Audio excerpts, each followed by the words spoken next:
ನಮಸ್ಕಾರ ಎಲ್ಲರಿಗೂ ಮಾಲ್ವಿಕಾ ಸ್ಪಿರಿಚುವಲ್ ಚಾನೆಲ್ಗೆ ಸ್ವಾಗತ. ಇವತ್ತು ಸಂಕಷ್ಟಹರ ಚತುರ್ಥಿ. ಇವತ್ತಿನ ದಿನ ಗಣೇಶನ ಆರಾಧನೆಯಿಂದ, ಗಣೇಶನ ನಾಮಗಳಿಂದ, ಗಣೇಶ ಸ್ತೋತ್ರ ಓದೋದ್ರಿಂದ ಬಹಳಾನೇ ಒಳ್ಳೆ ಫಲ ಸಿಗುತ್ತೆ. ಇವತ್ತಿನ ಸಂಕಷ್ಟಹರ ಚತುರ್ಥಿಯಂದು ನಾವು ಗಣೇಶನಿಗೋಸ್ಕರ ಒಂದು ಸ್ತೋತ್ರವನ್ನು ಕಲಿಯೋಣ.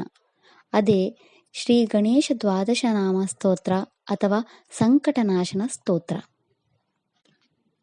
ನಾರದ ಉವಾಚ ಪ್ರಣಮ್ಯ ಶಿರಸಾ ದೇವಂ ಗೌರೀಪುತ್ರಂ ವಿನಾಯಕಂ ಭಕ್ತವಾಸಂ ಸ್ಮರೇ ನಿತ್ಯಂ ಆಯುಷ್ಕರ್ಮಾರ್ಥಸಿದ್ಧಯೇ ಪ್ರಥಮಂ ವಕ್ರತುಂಡಂ ಚ ಏಕದಂತಂ ದ್ವಿತೀಯಕಂ ತೃತೀಯಂ ಕೃಷ್ಣಪಿಂಗಾಕ್ಷಂ ಗಜವಕ್ತ್ರಂ ಚತುರ್ಥಕಂ ಲಂಬೋದರಂ ಪಂಚಮಂ ಚ ಷಷ್ಠಂ ವಿಕಟಮೇವ ಚ ಸಪ್ತಮಂ ವಿಘ್ನರಾಜಂ ಚ ಧೂಮ್ರವರ್ಣಂ ತಥಾಷ್ಟಕಂ ನವಮಂ ಬಾಲಚಂದ್ರಂ ಚ ದಶಮಂ ತು ವಿನಾಯಕಂ ಏಕಾದಶಂ ಗಣಪತಿಂ ದ್ವಾದಶಂ ತು ಗಜಾನನಂ ದ್ವಾದಶೈತಾನಿ ನಾಮಾನಿ ತ್ರಿಸಂಧ್ಯಂ ಯಾ ಪಠೇ ನರಃ ನ ಚ ವಿಘ್ನಭಯಂ ತಸ್ಯ ಸರ್ವಸಿದ್ಧಿಕರಂ ಪರಂ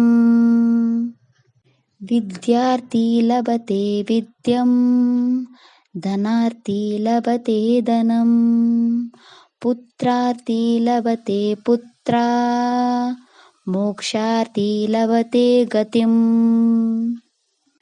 ಜಪೇ ಗಣಪತಿ ಸ್ತೋತ್ರಂ ಷಡ್ಮಾಸೇ ಫಲಂ ಲಭೇತ್ ಸಂವತ್ಸರೇಣ ಸಿದ್ಧಿಂ ಚ ಲಭತೆ ನಾತ್ರ ಸಂಶಯಃ ಅಷ್ಟಭ್ಯೋ ಬ್ರಹ್ಮಣೇಭ್ಯಶ್ಚ ಲಿಖಿತ್ವಾ ಯಾ ಸಮರ್ಪಯತ್ ತಸ್ಯ ವಿದ್ಯಾ ಭವೇತಸ್ವ ಗಣೇಶಸ್ಯ ಪ್ರಸಾದತಃ ಇತಿ ಶ್ರೀನಾರದ ಪುರಾಣೇ ಸಂಕಷ್ಟನಾಶನ ಗಣೇಶ ಸ್ತೋತ್ರಂ ಪರಿಪೂರ್ಣಃ.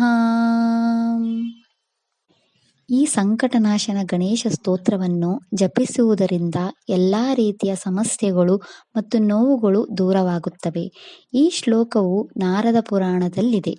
ಅಲ್ಲಿ ಗಣಪತಿ ಸ್ತೋತ್ರದೊಂದಿಗೆ ಗಣೇಶನನ್ನು ಪೂಜಿಸುವುದರಿಂದ ಎಲ್ಲ ತೊಂದರೆಗಳು ಮತ್ತು ಭಯಗಳು ನಾಶವಾಗುತ್ತವೆ ಎಂದು ನಾರದನು ವಿವರಿಸುತ್ತಾನೆ.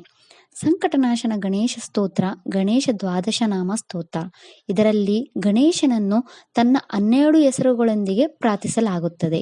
ಈ 12 ಗಣೇಶನ ಹೆಸರುಗಳಿಂದ ಗಣೇಶನಿಗೆ ಹೂವು ಗರ್ಕೆ ಏರಿಸುವುದರಿಂದ ನಮ್ಮ ಎಲ್ಲ ಇಷ್ಟಾರ್ಥಗಳು ಈಡೇರುತ್ತವೆ.